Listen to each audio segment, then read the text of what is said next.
देखिए, जो समझौता हुआ है, ये एक चुपचाप तरीके से किया गया। डोनाल्ड ट्रम्प द्वारा एक घोषणा करी गई इसकी। भारत ने तो इसकी जानकारी नहीं दी। डोनाल्ड ट्रम्प के ट्वीट से पूरी जानकारी मिली कि ऐसा समझौता हुआ है और उसी समय उनके कृषि सचिव जो होते हैं, उन्होंने भी वो कहा कि इससे अमेरिका के किसानों को बहुत फ़ायदा होगा, अमेरिका के गाँव-गाँव तक पैसा पहुँचेगा। ये स्पष्ट है कि इस ट्रेड डील का सारा फ़ायदा अमेरिका को हो रहा है। भारत पूरी तरह से हमारे प्रधानमंत्री जैसा कि कहा गया संसद में कंप्रोमाइज़्ड हैं, पूरी तरह से दबे हुए हैं और जिस तरह से ये ट्रेड डील करी गई है, एक पहले कभी ऐसा नहीं हुआ कि कृषि को इस तरह के समझौतों में लाया गया। लेकिन आज देश के किसानों के सामने संकट है। अडानी की सरकार जो अडानी के दबाव में कह लें या एप्स्टीन फाइल के उसमें कह लें, देश के 140 करोड़ जनता को बेच रही है। किसान ही नहीं, जनता बिक रही है इसमें। और पूरी तरह बर्बाद देश हो जाएगा अगर अमेरिका का पूरा उत्पाद अगर भारत में आने लगेगा, तो देश का तो मैन्युफैक्चरिंग सेक्टर पहले ही बर्बाद था और बर्बाद हो जाएगा।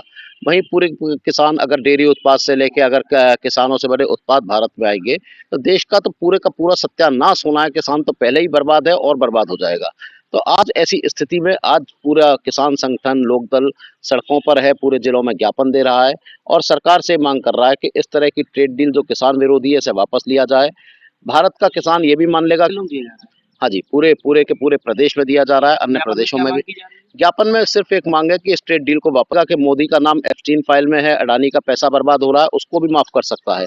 लेकिन कम से कम उसके कारण 140 करोड़ जनता को बेचने का काम ना करे भारत सरकार, तो क्या मोदी जी ना करें और के देश के किसान का भविष्य बर्बाद करने का काम ना कर रहे हैं। ये जो ज्ञापन दिया जा रहा है, जी। तो पूरे पैसे के लोग दिया जा रहा है। हाँ जी, पूरे पूरे के पूरे पे साइन ना किए जाएँ, चूँकि मार्च के आखिरी महीने में भी ट्रेड डील हुई नहीं है।